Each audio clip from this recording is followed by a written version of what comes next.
네, 안녕하세요. 반갑습니다. 정석일 매니저입니다. 자, 제가 이제 오늘은 이제 마지막 순서로 종목 소개를 좀 해드릴 거고, 제가 오늘 준비한 한마디는 저평가된 자동차 부품주입니다. 이제 오늘 시장에서 이제 좀 금통위가 끝나고 나서 시장에 반등이 들어올 때 이런 성장 섹터들의 좀 흐름도 좋긴 했지만 이 자동차 섹터로도 이 외국인의 매수세가 비교적 잘 유입이 좀 됐는데, 최근에 자동차 섹터에 좀 갖고 있던 몇 가지 불확실성 요소들이 조금은 해소가 좀 되고 있기 때문에 이 하반기에 대한 기대치를 갖고 들어온다라고 좀 보실 수가 있습니다. 그래서 이런 저평가되어 있는 부품주들 같은 경우에는 이 하반기에 좀 더 좋은 성과를 나타낼 수 있다라고 좀 보고 있고요. 지금 아직도 환율이 다소 조금 높은 위치에 있는 상황인데 이 고환율 속에서는 이제 상대적으로 자동차 섹터도 조금 수혜를 좀 받는 부분이 있기 때문에 이런 모멘텀을 좀 보고서 오늘 저평가된 자동차 부품주 한 종목 준비를 해봤습니다. 그래서 제가 어떤 종목인지는 잠시 후에 공개하도록 할 테니까요. 좀 이따 한번 확인해 보시고요. 자, 우선 종목 리뷰 이제 들어가 보도록 할게요. 자, 지금 이제 나와 있는 종목들 중에서 조금 눈여겨볼 만한 것도 다시 한번 좀 진단을 해드리면 일단 SM 보도록 하겠습니다. 자, SM이 이제 최근에 한번 매수 편입하고 나서 약간의 등락은 좀 반복을 하고 있지만 그렇게 크게 빠지진 않고 안정적으로 지금 흐름을 유지하고 있는 상황인데 아까도 얘기 드렸던 것처럼 외국인들의 지금 매수세가 좀 유입이 될 때 성장 섹터들의 매수 흐름이 좀 집중이 되고 있는 모습이에요. 근데 이제 SM이나 이런 엔터사들 같은 경우에도 역시나 이런 성장 섹터에 이제 포함되기도 하고 또 실적에 대한 기대치를 가져갈 수 있는 부분들인데 만약에 이제 오늘 밤에 발표되는 CPI 지수가 조금 긍정적으로 나온다고 한다면 환율이 조금 안정을 찾고 그 다음으로는 이제 우리나라 시장의 외국인들 매수세가 더욱 강해질 수 있다로 좀 보고 있는데 그러면 당연히 이런 엔터사들 또 실적에 대한 기대치도 가져갈 수 있으니까 엔터사들 쪽으로 매수가 좀 더 강하게 유입될 수 있다라고 좀 보고 있는 상황이고요. 추가적으로 지금 SM 같은 경우에는 또 최근에 이제 그 에스파라고 하는 그룹이 또 활동을 다시 재개를 좀 하고 있죠. 그러다 보니까 에스파 활동에 따른 뭐 수익까지 좀 기대를 해볼 수 있는 부분이 크다 이렇게 말씀드리겠습니다. 그래서 이 SM 같은 경우에는 지금 최근에 약간의 좀 횡보세를 좀 보이고 있지만 아마 7만 원 선을 넘어가면 비교적 강한 시세가 한번 예상이 되니까 이런 시점에서 한번 눈여겨보시면 좋겠다라고 말씀드릴게요. 자, 그리고 두 번째로는 삼양식품 요거 좀 보겠습니다. 오늘 상승률이 좀 좋은 편인데 자, 이 종목이 최근에 이제 조정을 한번 겪고 나서 다시 지금 올라가고 있는 모습이죠. 삼양식품은 이제 라면, 이제 불닭볶음면이랑 이제 삼양라면을 생산하는 그런 업체입니다. 근데 이제 보시면 최근에 한번 조정을 좀 겪었는데 저는 이 조정을 오히려 좀 긍정적인 조정으로 좀 보고 있는 상태예요. 그래서 이 고점을 좀 넘기기 위해서 한번 좀 숨고르기 한 이런 조정으로 좀 보고 있는 상태고 이 삼양식품 같은 경우에는 비교적 안정성, 즉 방어적 성격도 가져갈 수 있으면서 이 실적 성장까지 같이 나타나기 때문에 훨씬 좋게 말씀드릴 수가 있는데 최근에 불닭볶음면이 이제 해외 쪽에서 판매 실적이 계속 늘어나고 있는 상태입니다. 그래서 충분히 실적에 대한 성장성은 지속될 수 있다고 좀 보여지고 있고요. 그리고 이제 요즘에 이제 곡물 가격이 다시 좀 빠지고 있잖아요. 그러다 보니까 이런 삼양식품도 즉 라면을 생산하는 밀이나 이런 원자재 가격들이 좀 빠지고 있기 때문에 오히려 이제 마진이 더 개선되는 흐름들을 추후에 기대할 수 있다라고 보시면 됩니다. 그래서 충분히 이 종목은 좀 안정적인 성격을 좀 가지고 훨씬 더 올라갈 수 있고 또 신고가 영역까지 진입될 수 있다. 이전 고점을 넘어서는 흐름까지 진입될 수 있다라고 좀 보고 있으니까요. 이런 종목 한번 관심 있게 또 지켜보시면 좋을 것 같습니다. 또 최근 조정도 한번 겪어가지고 훨씬 보기에는 좋은 구간이 왔다 이렇게 말씀드릴게요. 자, 그래서 오늘 이렇게 두 종목 리뷰를 좀 도와드렸고 이제 새롭게 신규 종목 편입해 보겠습니다. 자, 오늘 제가 자동차 부품주 준비를 해봤고요. 자, 지금 현재가는 7,150원입니다. 종목명은 코프라라고 하는 종목 편입을 좀 해보도록 할게요.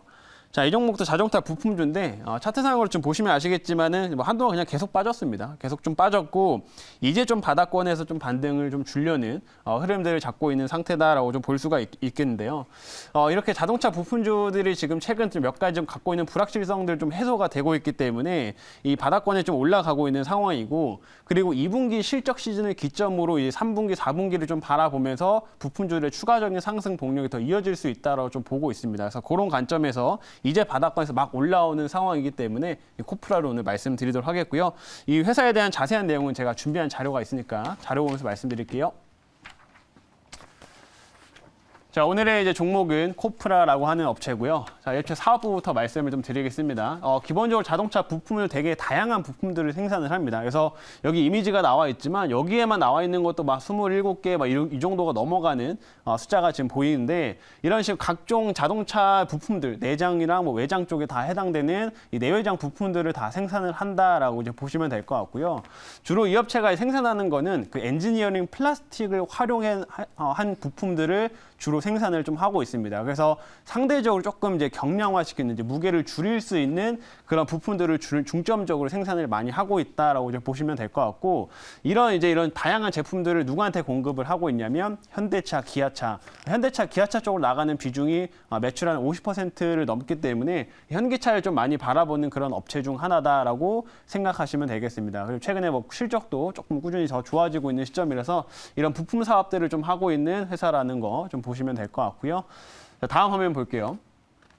다음은 이제 현대차 쪽에 이제 불확실성들이 몇 가지 좀 해소가 되고 있는 건데 일단 가장 최근에 있었던 불확실성 중 하나는 이 노조의 이제 파업 얘기였습니다. 그래서 파업을 할지 말지 약간 이런 얘기가 지금 최근에 좀 나왔었기 때문에 일정 불확실성이 있었는데 이게 지금 노사 간 또 이제 협상이 지금 오늘 나오게 됐어요. 협상안이 이제 발표가 되면서 어느 정도 이 이슈도 조금 이제 사그라들었다, 불확실성이 좀 줄어들었다라고 이제 볼 수가 있습니다. 그래서 이런 이슈들이 나오면서 오늘 현대차나 뭐 기아차들 반등하는 것도 영향이 좀 있고요. 그래서 이런 식의 모멘텀들, 좀 불확실성들이 조금 첫 번째 좀 완화가 되고 있는 상태고 또 이제 현대차나 자동차 섹터가 가지고 있던 불확실성 중 하나가 이 반도체 수급난이었습니다. 수급난 때문에 이제 차량 출고 대기 시간이 굉장히 좀 길어지는 이런 문제가 좀 있었는데 최근에 반도체 수급도 조금 풀리고 있는 상태예요. 그러다 보니까 뭐 현대차의 그랜저 같은 경우에도 원래 대기 시간은 6개월 정도였다가 이제 5개월로 좀 단축이 됐고 뭐 카니발 같은 차량 모델도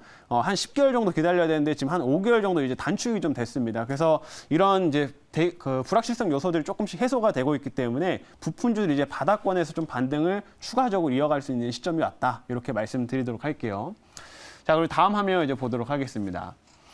다음 보시면 이번에 나왔던 내용들 중에서 현대차가 이제 국내에 새 공장을 짓는다라는 내용이 좀 발표가 됐는데 29년 만이에요. 29년 만에 국내에 이제 공장을 짓게 되고 이번에 짓는 내용들은 이제 전기차 관련된 공장이다라고 이제 보시면 됩니다. 그래서 이 전기차 관련된 공장인데 이 부분에서 조금 이제 코프라가 수혜를 받을 수가 있는 게 뭐냐면 아까 얘기 드린 것처럼 이 엔지니어링 플라스틱이 차량 경량화를 또 위한 소재라고 말씀드렸죠. 그러다 보니까 전기차는 배터리를 달면은 기본적으로 일반적인 차보다 20% 30% 더 무거워요. 그렇기 때문에 향후에 이런 차량 경량화에 대한 요구가 더 높아지고 이런 쪽으로 매출 비중이 더 높아지고 있는 상태이기 때문에 코프라는 수혜를 많이 받는다라고 보시면 될 것 같고요.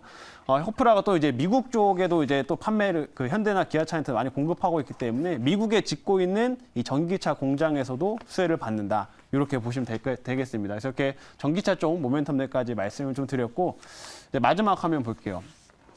마지막은 역시나 이제 이익에 대한 이제 부분인데 보시면 이제 코프라 같은 경우에도 이런 식의 좀 차량 경량화된 요구들이 점점 높아지고 있는 시점이다 보니까 매출이나 이익들은 꾸준하게 지금 증가를 좀 하고 있습니다. 그래서 지난 2020년에 한 100억대에서 지난해에는 한 200억대 수준으로 이제 영업이익이 조금 뛰어 올랐고요. 그래서 올해 같은 경우도 충분한 성장세, 지금 1분기 실적도 비교적 잘 나왔기 때문에 2분기는 약간 주춤할 수는 있어요. 2분기는 살짝 주춤할 수 있지만 오히려 지금 최근 주가가 빠지면서 이런 요소들은 반영이 됐기 때문에 이제 하반기에 계속 좋아질 여력들을 보면서 반등할 가능성이 좀 크다 이렇게 말씀드릴게요. 여기까지 이제 말씀을 드렸고요. 이제 질문 한번 받아보도록 하겠습니다. 네, 제가 질문드리겠습니다. 지금 코프라가 지금 현재 그 가격으로 보니까 시가총액이 1,769억 정도거든요. 네. 그렇다면 매출액보다 적은 것이고 올해 예상치 영업이익 223억보다는 좀 따진다면 좀 접해가 돼 있는데. 그렇죠. 그렇다면 이제 우리나라 자동차 부품업체들은 그렇더라고요. 자기 자체적인 펀드멘털도 물론 중요하겠지만은 거기다 부품을 공급하는 이제 그 모 업체지 않습니까? 네. 현대차, 기아. 거기에 또 실적 추이도 또 중요하더라고요. 그렇죠. 그렇다면 현대차, 기아가 올해 실적이 좋다는 거 다 이제 알고 있는 것 같아요. 언론 보도에 나온 것 같은데 그러면 네. 내년이나 내후년 같은 경우는 어떨지 그것도 좀 궁금합니다. 최근에 이제 현대차랑 기아차가 조금 부각을 나타내고 있는 게 바로 네. 전기차 쪽입니다. 네. 전기차 쪽에서 뭐 아이오닉 5라든지 그다음에 기아 EV6 이런 모델들이 지금 지금 유럽에서 거의 뭐 상위권을 차지하고 있는 상태예요. 네. 판매량으로도. 그래서 지금 이렇게 최근에 내연기관 아니라 이제 전기차 쪽의 모멘텀들을 더 강하게 붙이면서 지금 해외 성장을 좀 하고 있기 때문에 이 현대차나 기아차의 실적 같은 경우에는 꾸준히 좀 좋아질 수 있다라고 좀 보고 있고 지금 뭐 새로운 뭐 경쟁자가 엄청 치열하게 좀 들어와서 네. 이 시장을 좀 위협하는 것만 아니라고 한다면은 좀 지금 이미 뭐 한 번도 많이 빠져 있는 현대차나 기아차도 충분히 좀 더 올라갈 수 있는 여력이 크다고 보고 있습니다. 그래서 아까도 얘기 드렸지만 이런 부분들과 또 이제 환율 부분들, 환율까지 좀 고려를 하게 되면 하반기에 좀 이익에 대한 기대치는 좀 커지는 시점이니까 자동차에 대한 관심을 계속 가지자 이렇게 말씀드리도록 할게요. 자, 그러면 이제 가격 전략을 설명드리겠습니다. 제가 1차 목표가는요 7,600원 잡아보도록 하겠고요. 2차는 8,350원, 그 다음에 손절가는 5,600원 제시하도록 하겠습니다.